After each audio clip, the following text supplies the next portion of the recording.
여러분 안녕하십니까? 뉴스데스크 원주입니다. 5년 주기로 군 비행장의 소음도를 측정해 보상구역을 책정하는 소음 영향도 조사가 시작됐습니다. 다른 비행장과 달리 블랙 이글스 부대가 있는 원주 비행장은 특별한 보상이 필요하다는 목소리가 높은데요. 블랙 이글스 훈련 축소 등 근본적인 대책이 필요하다는 지적도 이어지고 있습니다. 보도에 황구선 기자입니다. 섬강을 사이에 두고 공군 원주 비행장과 마주하고 있는 외딴집. 마당 한가운데 삼각대에는 마이크가 달려 있습니다. 이 위로 하늘을 집어삼킬 듯한 굉음에 전투기가 지나갑니다.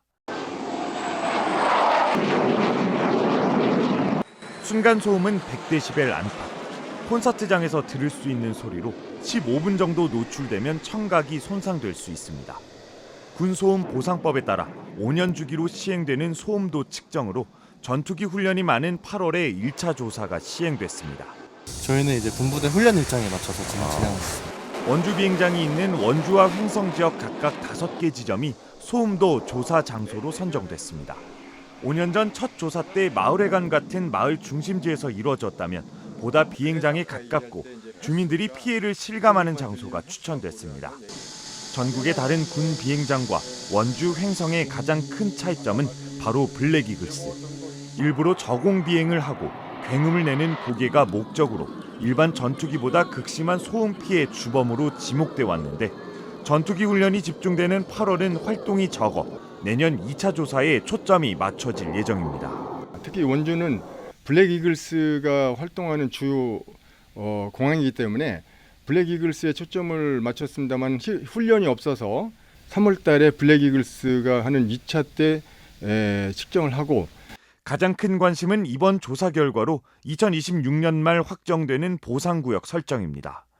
1종부터 3종까지 보상구역이 구분되는데 길 하나 차이나 이웃집 사이에도 보상이 되고 안 되고가 갈렸습니다.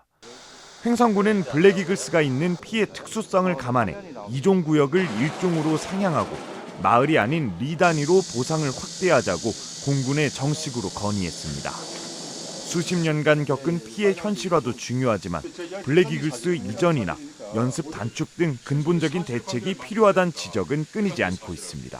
보다 중요한 것은 우리 원주 횡성 주민들이 다른 곳과는 다르게 겪고 계시는 블랙 이글스로 인한 소음 피해 이 부분을 원천적으로 해결할 수 있는 근본적인 대책 마련이 가장 중요하지 않을까. 현재 민간 공항보다 군 공항과 관련해 소음 보상 기준이 엄격한 상황이라 형평성 논란도 이어지고 있습니다. 1종 구역이어도 한 달 6만 원에 그치는 보상금을 현실화하고 보상 범위를 넓히는 군소음법 개정안은 21대에 이어 22대에서도 국회 문턱을 넘지 못하고 있습니다. MBC 뉴스 황구선입니다. 알펜시아 리조트 매각 과정에서 입찰 담합에 관여 혐의로 기소된 최문순 전 강원도지사의 첫 재판에서 최 전 지사가 혐의를 부인했습니다. 서울중앙지법 형사 1단독 심리로 열린 오늘 공판에서 최 전 지사 측은 검찰에 공소 사실을 부인하면서 내용을 정확하게 특정해달라고 요청했습니다. 또 재판이 끝난 뒤 취재진들에게 KH그룹에 200억 원 이득을 주고 싸게 팔았다는 것은 말도 안 된다고 주장했습니다. 최 전 지사는 2021년 알펜시아 매각 당시 KH그룹 계열사에 입찰 정보를 미리 알려주고 허위 법인을 동원해 낙찰을 도운 혐의를 받고 있습니다. 다음 재판은 9월 17일 오전에 열립니다. 원주시가 제한급수로 어려움을 겪고 있는 강릉 시민들을 돕기 위해 500ml 생수 약 12만 병을 긴급히 지원했습니다. 원주시와 원주권 고액 기부자 모임은 약 8,400만 원 상당의 생수를 확보해 독거노인 등 취약계층과 제한급수 피해가 큰 지역 주민에게 우선 배부될 수 있도록 강릉시청에 전달했습니다. 원주시는 강원도 최대 도시로서 인도적인 차원에서 강릉시에 생수를 긴급 지원하기로 결정했다며 추가 지원 여부도 검토할 계획이라고 밝혔습니다. 김성환 환경부 장관이 강릉을 찾아 여러 가지 가뭄 대책들을 점검했습니다. 강릉시는 오봉저수지가 마르는 시점을 최대한 늦추기 위한 여러 가지 단기 대책들을 마련하는 한편 정부 지원도 촉구했습니다. 김인성 기자가 보도합니다. 강릉의 상수원 오봉저수지의 저수율이 사상 처음으로 20%를 밑돌며 19.0%를 기록했습니다. 이제 20여일 뒤면 저수지 물이 완전히 고갈돼 강릉 시민들은 물을 전혀 사용할 수 없을 위기에 놓였습니다. 역대 최악의 심각한 가뭄에 김성환 환경부 장관이 강릉 오봉저수지를 찾아 가뭄 상황을 점검했습니다. 한국농어촌공사와 강릉시로부터 보고를 받은 김 장관은 도암댐이 강릉 가뭄 해결에 대안이 될 순 없는지를 김홍규 강릉시장에게 물었고, 김 시장은 수질과 수온의 차이가 맞춰지는 게 우선이라고 답했습니다.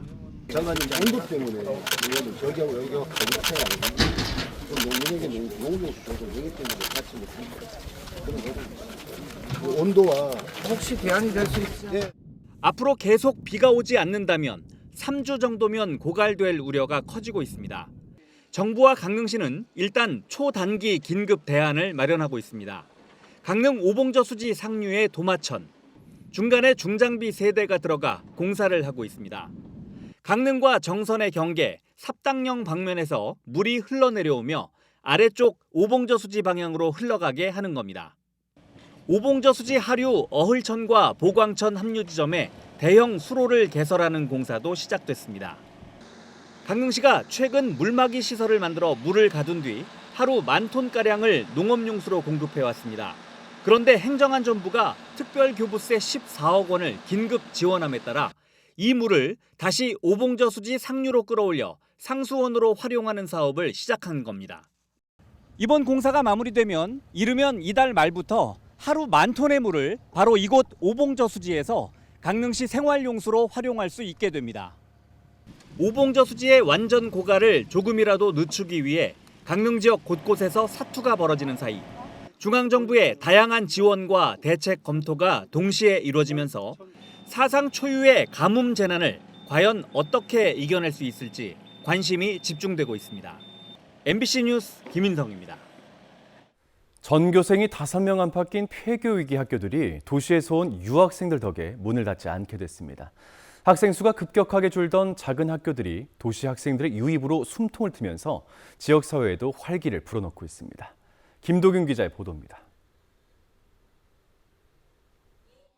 농촌에 있는 초등학교 2학기 개학식, 3명의 새로운 친구들이 등장했습니다. 서울에서 홍천으로 온 유학생들입니다. 방학 동안 다른 친구들이 함께 기른 메추리를 보고 눈이 휘둥그레지고 얼마나 잘 나는가 한번 볼까 이게? 아니요. 봐라. 무서워요. 체육 시간이면 전교생이 모두 모여 함께 뛰어노는 등 모든 것이 신기합니다. 제가 곤충을 좋아해가지고 여기는 풀도 많고 예, 도시랑 달라서 친구랑 재밌게 놀고 싶어요. 채집도 하고. 이 유학생들이 있어 모곡초는 2학기도 무사히 개학할 수 있었습니다. 모곡초 토박이 학생은 5명뿐. 전교생이 10명이 하면 폐교 위기 학교로 분류되는데 유학생이 16명으로 늘었기 때문입니다. 여기 오니까 체험학습이 훨씬 더 많아지고 친구들이랑 친해지고 좋아요. 토박이 학생들도 새 친구들이 늘어나면서 더 재미있게 놀 수 있게 됐습니다. 친구들하고 같이 공부하고 같이 놀고 떠들고 그러는 게 좋아요. 강원도교육청 농어촌 유학생은 재작년 2학기 33명으로 시작해 올해 2학기에는 364명으로 늘었습니다. 참여 학생의 96%가 1학기에 이어 2학기 유학을 연장할 정도로 만족도가 높습니다. 학생이 많아지자 수업은 활기를 띠고 학교 운영에도 긍정적인 변화가 이어지고 있습니다. 원래 있던 학생들만큼 이제 새로운 학생들이 오면서 새로운 학생들과 이제 대화하고 지내는 과정에서 학생들도 사회성도 개선이 되는 것 같고요. 강원도교육청은 농어촌 유학 활성화를 위해 유학생 가족의 주거 지원 근거를 마련하는 관련법 제정도 추진하고 있습니다. MBC 뉴스 김도균입니다. 횡성군이 강림면도 102호선 4km 구간 치악산 수레너밋길 개설 공사를 완료했습니다. 이번 사업은 좁은 마을길로 주민들의 통행이 불편하고 소방 차량 진입 등 응급 상황 대처가 어려운 점을 개선하기 위한 것으로 사업비 108억 원을 투입해 도로 확포장과 교량 등을 조성해 6년 만에 준공했습니다. 도로 개설로 농산물 출하가 원활해지고 치악산 둘레길 3코스와의 접근성까지 좋아져 지역 관광에도 기여할 것으로 기대됩니다. 영동 고속도로 불온나들목 개설 사업의 실시 설계안에 대한 주민 설명회가 오는 25일 원주시 불온면 행정복지센터에서 열립니다. 이번 설명회는 사업 수행기관인 한국도로공사가 실시 설계안을 지역 주민들에게 공개해 의견을 듣는 자리로 누구나 자유롭게 참석할 수 있습니다. 불온나들목 개설 사업은 나들목과 영업소, 교량을 포함해 연결도로 1.2km를 개설하는 사업으로 현재 설계 공정률은 70%입니다. 올해 12월까지 실시 설계를 마무리 짓고 내년 상반기 보상과 공사에 착수해 2028년 개통을 목표로 하고 있습니다. 영월군이 주천면 주천시장 내 시장 이용객과 지역 주민들을 위한 주천 도시재생 이음공원을 완공했습니다. 1,700제곱미터 면적에 13억 원을 들여 조성된 이음공원에는 그늘막과 벤치 등의 편의시설을 설치해 이용객들의 편의를 고려했습니다. 이 사업은 주천지구 도시재생 뉴딜 사업으로 주천시장 주차장 환경 개선과 커뮤니티 공간 조성, 소공원 구축, 교통환경 개선 등을 목표로 하고 있습니다. 보건의료노조가 최근 정부에서 발표한 지역의사제 등 공공의료 강화 정책과 관련해 환영의 입장을 밝혔습니다. 보건의료노조는 논평을 내고 지역의사제 도입, 지역필수의료기금 신설, 공공의대 설립은 시급하고 바람직한 과제로서 이번 정부에서 반드시 해야 할 일이라고 평가했습니다. 다만 과거 지역의사제와 공공의대를 추진할 때 의사들의 반대로 무산됐던 전력이 있는데도 구체적인 해결책을 제시하지 않았고 실행 방안에 대한 구체성이 결여되어 있는 점은 개선해야 한다고 지적했습니다. 원주시가 치학교 둔치 일원에 임시로 조성한 원주천 물놀이장 이용객들이 올해 12,000여 명에 달했습니다. 원주시는 지난 7월 24일부터 이달 14일까지 22일 동안 3개의 풀장과 워터 슬라이드를 갖춘 물놀이장을 운영했으며 운영기간 12,000여 명의 방문객들이 다녀간 것으로 집계됐습니다. 하루 평균 이용객은 평일 400여 명, 주말 1,000여 명에 달했고 최대 1,300여 명을 기록하기도 했습니다. 원주시는 내년에도 물놀이장 운영을 추진할 계획입니다. 국가인권위원회 강원인권사무소가 오늘 원주 YWCA 강당에서 아동 청소년을 위한 인권교육을 진행했습니다. 35명의 지역 아동과 청소년을 대상으로 아동의 권익과 인권의식을 높일 수 있도록 인권 침해와 차별 사례 등을 구체적으로 교육했습니다.